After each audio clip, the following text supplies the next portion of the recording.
बेटा good morning. Continue करेंगे हम लोग ओबी को। कल ऑलरेडी मैंने दिखाया था, यूनिट 2 कंटिन्यू करा था। परसेप्शन क्या है, परसेप्शन में कौन से फैक्टर है, ये चैप्टर में सेकंड क्वेश्चन आता। Perpetual defect. डिफेक्ट का मतलब क्या होता है कि जब भी हम लोगों को जज करते हैं तो जज करने में हमको किस प्रकार प्रॉब्लम क्रिएट्स होते हैं। देखो लिखा हुआ है, why do people fail in judging other, या तो परपेचुअल डिफेक्ट। इस प्रकार से क्वेश्चन आपको पूछा जा सकता है, शॉर्ट नोट में आता है। तो we know that people are using number of shortcut to जज अदर, यानी अपने किसी को जज करते हैं तो जज करने में कितनी बार अपने से प्रॉब्लम हो जाती है, रुकावट आ जाती है। दिस टेक्निक और शॉर्टकट एंश्योर स्पीडी परसेप्शन। तो ये शॉर्टकट के अंदर तुम क्या कर लेते हो, गलत एज्यूम कर लेते हो, या तो किसी के खिलाफ, या तो किसी के सामने तुम्हारी इंप्रेशन पॉजिटिव, यानी भाई सामने वाला बंदा पॉजिटिव भी हो जाता है, नेगेटिव भी हो जाता है। क्यों? क्योंकि आप सही तरीके से उसको परसीव नहीं करते, समझते नहीं है, बस शॉर्टकट के जरिए तुम उसको समझ लेते हो। But there is no guarantee that shortcut will always provide accurate perception. जरूरी है, होता है, ये तुम प्रैक्टिकल पढ़ोगे तो समझ में आएगा कितनी बार आपने ऐसा किया होगा कि कोई बंदे को तुमने जाने समझे बिना गलत बोल दिया, सही समझ लिया, गलत समझ लिया। क्यों? क्योंकि तुम अपने शॉर्टकट यूज करोगे तो they may create many problem. So such shortcut are known as perpetual defect. Following are some of the perpetual defect which distort perception, यानी जो आपको परसीव करने में, समझने में तकलीफें देता है। कितने शॉर्टकट्स होते हैं इसमें? पहला जो पॉइंट है वो है सिलेक्टिव परसेप्शन। सिलेक्टिव परसेप्शन का मतलब क्या होता है? सिलेक्टिव, जैसे when, देखो पढ़ता हूं मैं, selective perception occur when people selectively interpret what they see on the basis of their interest, background, experience and attitude. यानी कॉमन है कि तुम्हारा जो इंटरेस्ट होगा, तुम्हारा जो बैकग्राउंड होगा, तुम्हारा एक्सपीरियंस होगा, तुम्हारा नॉलेज होगा, तुम्हारा जो लर्निंग होगा, एटीट्यूड होगा, उसके हिसाब से तुमने सामने वाले को परसीव कर लिया, सोच बना ली उसके बारे में। उसको बोलते हैं सिलेक्टिव परसेप्शन। देखो लिखा हुआ है, the selective perception is based on the interest, background, attitude of the perceiver instead of other element. तुम दूसरा कुछ नहीं देखोगे। So perceiver ignore other important matter. Sir example दो तो समझ में आए। बहुत इजी एग्जाम्पल दिया है, जैसे when person buy a new model of car, he would like to notice same model of that car around him। अगर मैंने कोई नई गाड़ी परचेस की तो मैं जनरली यही देखूंगा कि भाई मेरे जैसी गाड़ी कितने लोगों ने परचेस की है। इसका मतलब क्या हुआ? Same background, same interest. तो इस तरह से कभी कभी तुम बंदे को बिजनेस के अंदर सिलेक्ट करने जाते हो, परसीव कर लेते हो, उसके बारे में अपनी सोच बना लेते हो, तो यहाँ पे तुम गलती कर सकते हो। क्लियर? दूसरा आता है हेलो इफेक्ट, सबसे गंदा परसेप्शन डिफेक्ट में, हेलो इफेक्ट। हेलो इफेक्ट का मतलब ये वाला हेलो नहीं होता। हेलो इफेक्ट का मतलब होता है उसका तुमने एक गुण देखा, उसके बारे में तुमने अपनी राय बना ली। क्या देखा? ओनली एक गुण, उसके अंदर तुमने एक खूबी देखी, उसको देख के तुमने दूसरा कुछ सोचा ही नहीं, कितना अच्छा इंसान है कि कितना गलत इंसान है। तुमने अपना परसेप्शन बना लिया। When we draw general impression about individual on the basis of single characteristics such as intelligence, sociability, speech, fluency in English or appearance, the halo effect is operating। जैसे एग्जाम्पल के तौर पे बात करें कि भाई मेरे पास एक बंदा आया, अब मुझे इंग्लिश तो आती नहीं है, बराबर है, बहुत गंदा इंसान है, बहुत बेकार इंसान है, मगर वो आके मेरे को तो इंग्लिश आती नहीं, उसने इंग्लिश में बोलना चालू करा, मेरे को मजा आया, यार इंग्लिश बोलता है, बहुत अच्छा इंसान होगा, बहुत जबरदस्त इंसान होगा। इसका मतलब क्या हुआ? मैंने सिर्फ उसका एक कैरेक्टरिस्टिक देखा, उसके बारे में अपनी राय बनाई। बहुत सिस्टमेटिक इंसान है, बहुत पढ़ा लिखा इंसान है, बहुत जेन्युइन इंसान है। गलती हो गई ना, क्योंकि मैंने दूसरा कुछ तो देखा ही नहीं, सिर्फ उसकी इंग्लिश सुनी। तो होता है ना कि कोई की ट्यून अच्छी होती है, कोई की स्पीच अच्छी होती है, कोई का व्यवहार अच्छा होता है, कोई की पर्सनालिटी अच्छी होती है, कोई का सोशल कस्टम अच्छा होता है, तो उसके एक लक्षण को देख के हम अपनी सोच बना लेते हैं। हो सकता है वो सोच तुम्हारी गलत हो। देखो लिखा हुआ, in halo effect the perceiver pay attention to only single characteristic instead of all.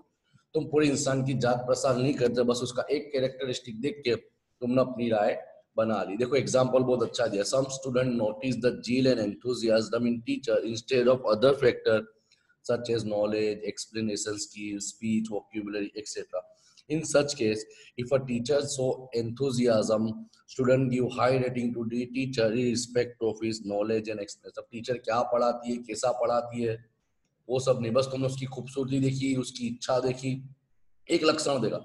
इतने बच्चे जैसे तुम लोग जवान छोकरे हो, बराबर है, तो मैंने तुमको अच्छा अच्छा बोलना चालू करा तुम्हारे बारे में। अब मेरे को पढ़ाता आता ही नहीं है, पर मैं तुम्हारी तारीफें करता, ये बंदा बहुत अच्छा है, ये बंदा बहुत होशियार है, ये बंदा बहुत केपेबल है, तो बस मेरी ये चीज अच्छी कि हाँ सर हमारे बारे में अच्छा अच्छा बोलते हैं, तो तुमने बस एक लक्षण देखा ने मेरे को सिलेक्ट कर लिया कि बहुत अच्छे सर है। तुमने ये नहीं देखा कि भाई सर को पढ़ाता आता है कि नहीं आता, तुमने ये नहीं देखा सर का एक्सप्लेनेशन स्टाइल क्या है, तुमने ये नहीं देखा कि सर हमको पास करा सकते कि नहीं, तुमने ये नहीं देखा सर का एक्सप्लेनेशन स्किल क्या है, सर एक्सप्लेन कैसा करेंगे, नहीं, तुमने सिर्फ एक लक्षण देखा, हाँ भाई ये सर बहुत अच्छे क्योंकि हमारी तारीफ करते हैं। हो गया हेलो इफेक्ट। दूसरे सब लक्षण गए तेल लेने, वो सब जरूरी था, भाई तुम मेरे पास पढ़ना आता, तुम्हारा ये होना चाहिए कि सर पढ़ाते कैसे, सर का एक्सप्लेनेशन स्किल कैसा है, सर का समझाने का तरीका कैसा है, वो इंपॉर्टेंट है। मगर नहीं, तुमने एक डिफेक्ट देखा है सर हमारी तारीफ बहुत करते हैं, बस हमारे को सर पसंद है, डिफेक्ट हो गया, सोचने में तुम्हारी खामी आ गई। क्लियर। तीसरा आता है स्टेरियोटाइपिंग। स्टेरियोटाइपिंग का मतलब ये नहीं होना चाहिए। When we judge someone on the basis of our perception of the group to which he or she belong, he or she belong, we use stereotyping। होता है ना, भाई ये सैयद है, भाई ये ब्राह्मण है, लेवल जमातों ऊपर, वो इंसान कितना नालायक है वो तुमको नहीं मालूम, कितना बेकार है वो तुमको नहीं मालूम, बस तुमने उसकी क्लास देखी, बना लिया। बेस्ट और एग्जांपल देता हूँ, जिस अपने इंडिया में एक मेंटालिटी बैठ गई है, किसके बारे में, साउथ इंडियन के बारे में। बहुत पढ़े लिखे होते हैं, बहुत नॉलेजेबल होते हैं, क्यों भले डब्बा भी क्यों ना हो, stereotyping.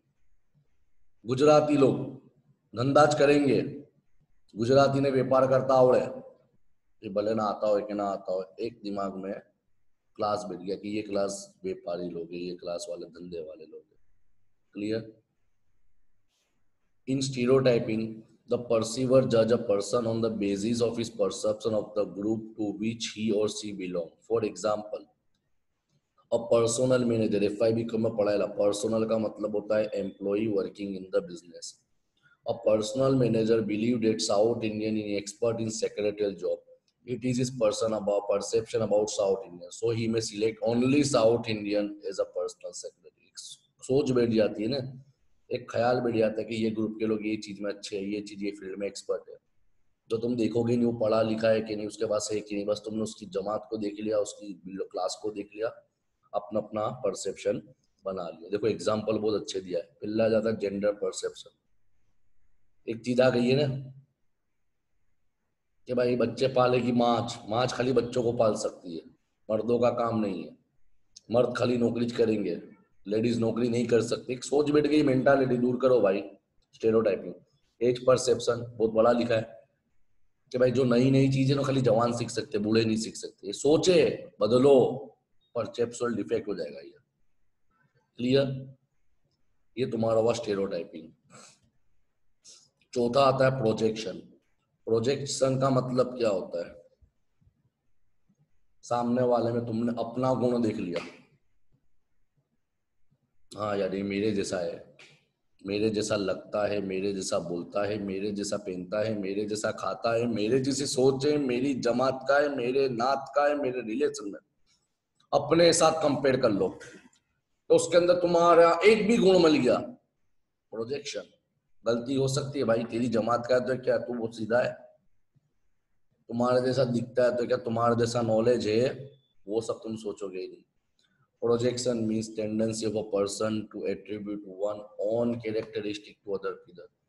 While judging other, some person expect their own quality in other. This is projection error. Example: a manager may select that person who is similar to him in opinion, manner, voice, background, etc. होता है, गलती हो सकती है, हर इंसान तुम्हारे जैसा दिखने वाला, तुम्हारे जैसा कैपेबल बंदा नहीं हो सकता। सबसे डेंजर कॉन्ट्रास्ट इफेक्ट, बहुत खतरनाक है, बहुत खतरनाक है, कल मैंने पढ़ाया भी था इसके बारे में। इंटरव्यू वाला एग्जांपल याद करो। Contrast effect means evaluation of personal characteristics that are affected by comparison with other people. Comparison with other people, which is recently encountered, who rank higher or lower on the same characteristic. Example मैंने कल interview वाला बताया था कि भाई मैंने teacher के लिए इंटरव्यू के लिए मेरे क्लास के अंदर वो रखा कि भाई मेरे को अकाउंट के टीचर की जरूरत है, थियरी टीचर की जरूरत है। तो पहला बंदा आया इंटरव्यू देने, 25 लोगों ने अप्लाई करा, उसमें पहला बंदा आया, सुपर सवाल जवाब करे, हर सवाल के एकदम, है ना, उसकी इमेज मेरे सामने पॉजिटिव पड़ी। तो उसके बाद वाला बंदा ज्यादा कैपेबल था मगर वो एक्सप्लेन नहीं कर पा रहा था, तो मैंने क्या करा, पहले वाले साथ कंपेयर कर दिया। या तो पहले 5 लोग आए एकदम बेकार लोग, जिनको ना अकाउंट का नॉलेज है, ना थियरी का नॉलेज, ना अकाउंट के प्रिंसिपल का नॉलेज है, ना अकाउंट के रूल्स का नॉलेज है। छठे नंबर पे जो आया थोड़ा बहुत पाबंद था, पक्का नहीं था, उसको खाली गो खेला ज्ञान था, मगर वो 5 से अच्छा था, तो मैंने कंपेयर करके छठे वाले को सिलेक्ट कर लिया। इसको बोलते कॉन्ट्रास्ट, यानी तुमने आगे पीछे वालों को रैंक के हिसाब से अपने हिसाब से उसमें अपना परसेप्शन लगा लिया। क्लियर? ये तुम्हारा और होता है परसेप्शन, चैप्टर नंबर 2। पहला था पर्सनालिटी, दूसरा था परसेप्शन। अब जाते चैप्टर नंबर 3, एटीट्यूड। ये तो मैंने ऑलरेडी तुमको पहले दिन से ही बताया है, नहीं तुमने पढ़ा भी था। एटीट्यूड का मतलब तुम्हारा व्यवहार कैसा है, आइदर फेवरेबल और अनफेवरेबल। देखो देखते, attitude are evaluative statement either favourable और अनफेवरेबल अबाउट ऑब्जेक्ट, पीपल और event. Attitude show how we feel about something. When I say I like my job, I am expressing my attitude. बराबर? जैसे example, the value of this ring is very high. इसका मतलब ऐसा नहीं इसकी कीमत ज्यादा है, इसका मतलब ऐसा होता है कि रिंग की वैल्यू मेरे लिए ज्यादा है। I don't care with other people, I don't care with the other practical responsible person. निकलने आगे बुक का है कौन हिला? Component of attitude. अब मुंह बंद करके बैठिए शांति से। तो एटीट्यूड का मतलब क्या होता है? एटीट्यूड आर फेवरेबल और अनफेवरेबल अबाउट ऑब्जेक्ट। जैसे मैंने बताया कि भाई I the value of ring is very high, I like my job, I like my location. अब कॉमन है वो लोकेशन में भले ना कितने भी खराब लोग रहते हो, मगर मैंने अपना एटीट्यूड बता दिया। कंपोनेंट ऑफ एटीट्यूड क्या है? तो the researcher believe that there are 3 component of attitude. कितने कंपोनेंट है? 3। ये शॉर्ट नोट में या 3 मार्क्स के क्वेश्चन में 2.5 मार्क्स में आ सकता है। Component of attitude, cognitive attitude, affective attitude and behavioural attitude. तीनों 3 देखते हैं। कॉग्निटिव एटीट्यूड का मतलब क्या होता है? Cognitive aspect of attitude is related with description, ना समझ पड़े तो related with belief in the way of thing. सोच क्या है? It is evaluative component. For example, my pay is low is a belief, मेरा पगार कम है, ये मेरी सोच है, ये मेरी बिलीफ है, ये मेरी राय है। जहाँ पे मैं जॉब करता हूँ वहां पे मेरी पगार कम है, ये मेरी सोच है। इसको बोलते हैं कॉग्निटिव कंपोनेंट। अफेक्टिव का मतलब क्या होता है? जैसे ध्यान देना, कॉग्निटिव का मतलब बिलीफ, अफेक्टिव का मतलब इमोशन। देखो, affect is the emotional component और feeling component of an attitude. For example, feel आना, मिलने में क्या था? मेरा पगार कम है। कौन सा हुआ? कॉग्निटिव, ये मेरी बिलीफ थी। मैं बहुत गुस्सा हूं क्योंकि मेरी पगार कम है। अब देखो, मेरी पगार कम नहीं है, मैं बहुत गुस्सा हूं क्योंकि मेरी पगार कम है, तो अफेक्ट हो रहा है ना। मैं अपना क्या बता रहा हूँ? एक्सप्रेशन दे रहा हूँ, अपनी इमोशन को एक्सप्रेस कर रहा हूँ, मैं अपनी फीलिंग बता रहा हूँ। मैं बहुत गुस्सा हूँ यानी फीलिंग। क्यों गुस्सा हूँ? मेरी पगार कम है। एटीट्यूड। क्लियर? तीसरा आता है तुम्हारा बिहेवियर कंपोनेंट। बिहेवियर का मतलब अब तुम्हारा बिहेवियर कैसा होगा? Behaviour component of an attitude refer to intention, यानी अब तुम क्या करोगे, तुम्हारी इच्छा। देखो, belief means cognitive, feeling means affective, intention यानी बिहेवियर। बहुत अच्छा एग्जांपल बोलता हूँ, नीचे लिखा हुआ इट इज एक्शन कंपोनेंट, याद रखना, इसको अंडरलाइन कर लेना, एमसीक्यू में आ सकता है, इसको एमसीक्यू में पूछ सकते हैं। क्या बताया, I am going to look for another job that pay better, मैं दूसरी जगह जॉब ढूंढ रहा हूँ भाई जो मुझे अच्छा दे। यानी क्या हुआ, ये बिहेवियर हुआ, पहले अफेक्ट हुआ, बराबर है कि भाई मैं गुस्सा बहुत हूँ, इसको बोलते हैं अफेक्टिव कंपोनेंट। मेरी पगार कम है, खाली बात करना, ये तुम्हारा बिलीफ है, ये कॉग्निटिव कंपोनेंट।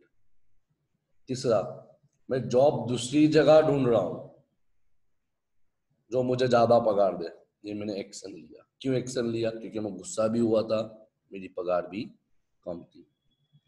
देखो नीचे बहुत अच्छा एग्जाम्पल लिख के दिया है। कॉग्निटिव का मतलब, my supervisor give promotion to coworker who is deserve less than me, my supervisor is unfair. ये कॉग्निटिव, यानी मेरी बिलीफ है क्या, मेरे बदले उसको प्रमोशन मिल गया। अफेक्टिव, अफेक्ट क्या होगा, अब मेरे को प्रमोशन नहीं मिला तो मैं क्या बोलूंगा, सुपरवाइजर बेकार है। क्लियर। अब मैं एक्शन क्या लूंगा, I am looking for another work, I have complain about my supervisor to anyone who will listen. या तो मैं दूसरी जॉब पे जाऊंगा या तो मैं मेरे सुपरवाइजर की कंप्लेन करूंगा। ये एग्जांपल तुम लिख सकते हो। देखो नीचे लिखा हुआ inter relationship among three component, जैसे कॉमन है, पहले भी सोच आएगी कि यार, जैसे एक दूसरा एक एग्जांपल लेते हैं, मैं कंटाल गया हूँ, मैं कंटाल गया हूँ, तो कंटाल गया का मतलब क्या होता है, आई एम टायर्ड, ये मेरी बिलीफ है। मैं कुछ कर लूंगा क्योंकि मैं टायर्ड हूँ, मैं कुछ कर लूंगा क्योंकि मैं टायर्ड हूँ, ये अफेक्ट हुआ। एक्चुअली में एक्शन ले लेना कि भाई मेरे को यहाँ काम नहीं करना, मैं कुछ नया काम देखूंगा, उसको बोलते हैं तुम्हारा बिलीफ। ओके, अब आता टाइप्स ऑफ जॉब एटीट्यूड, कितने प्रकार के जॉब एटीट्यूड आते हैं, शॉर्ट नोट में एग्जाम में पूछा जा सकता है। It is a true that person can have thousand of attitude but the OB focus our attention very limited number of work और job related attitude, this attitude are become positive और negative evaluation that employee hold about various aspects। है ना, common है, common सी बात है, इंसान का attitude हर जगह चेंज होते रहता है। Most of the researcher in OB has looked at the three attitude, namely job satisfaction, job involvement and job commit। Mobile लेके आना तो कल से मत आइयो, देख ले लेक्चर चालू है, डिस्टर्ब कर रहे कब से।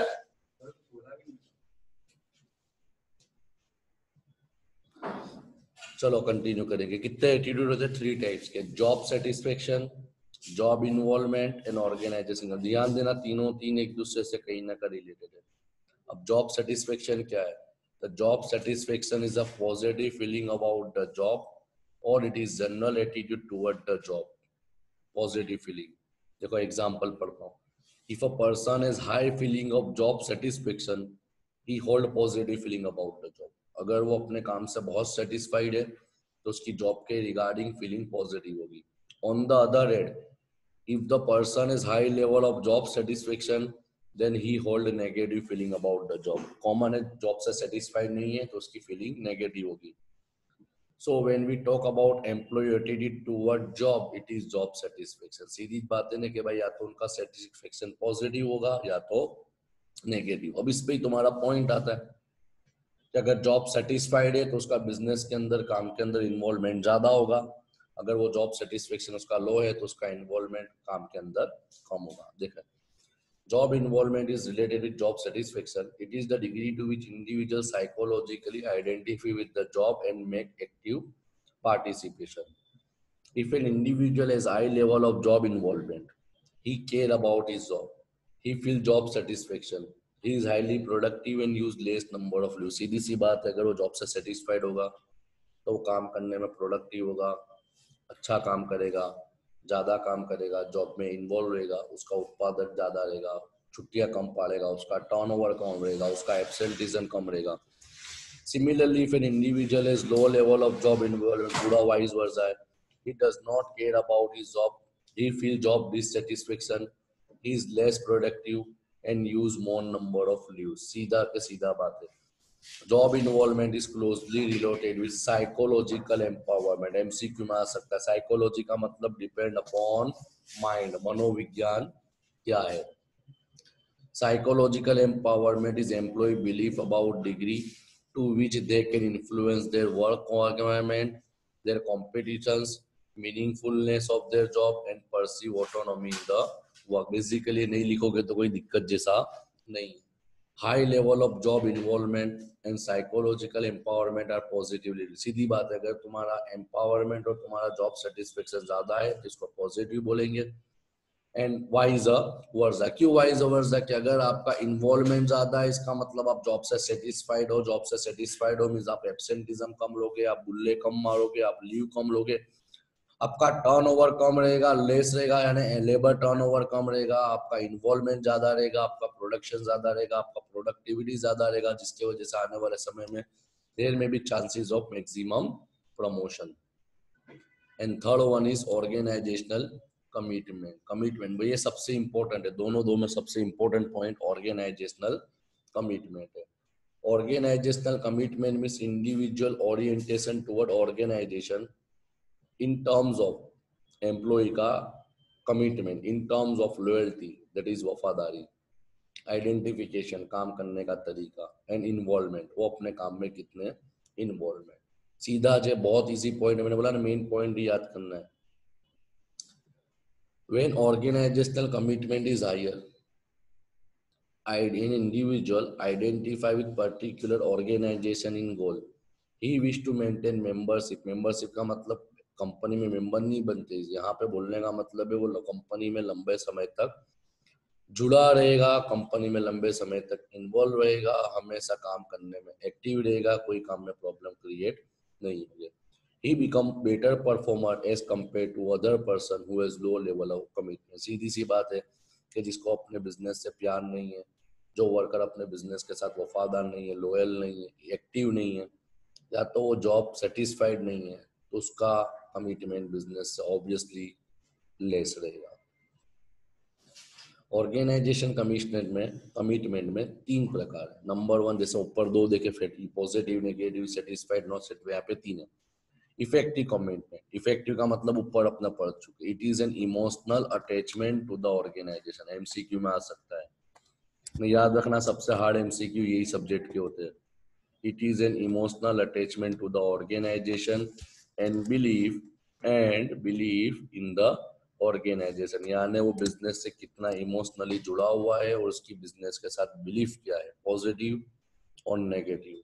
Loyalty, no loyalty, involvement, less involvement, कुछ भी हो सकता है. Continuous commitment.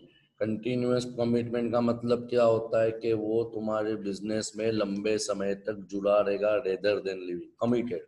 It is perceived economic value of remaining with an organisation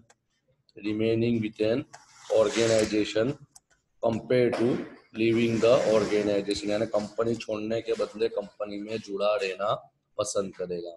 and third one is normative commitment. Normative का मतलब क्या होता है कि कुछ भी हो जाए, कंपनी मुझे पे स्केल ज्यादा दे या पे स्केल कम करे, कंपनी मेरे को ज्यादा प्रोवाइड करे कि ना करे, मैं बिजनेस को छोड़ूंगा नहीं. कंटिन्यू का मतलब कंटिन्यू करना. देखो norms means rule. It is an obligation to remain with the organization for moral और एथिकल रीजन. कंपनी की कोई मॉरल अच्छे है, कंपनी के एथिक्स अच्छे है, कंपनी का आर्ग्यूमेंट अच्छा है, कंपनी का रूल्स अच्छा है, उसके लिए मैं कंपनी से जुड़ा हुआ हूँ. यहाँ पे तुम्हारा ये चैप्टर भी अवर हो गया. अब एक चैप्टर बाकी रहता है वैल्यू. नेक्स्ट लेक्चर में अवर करके अपने ओबी का यूनिट 1 2 अवर कर देंगे. तो जो लोगों का मटेरियल बाकी है वो कल परसों में आके पेमेंट करके ले जाए.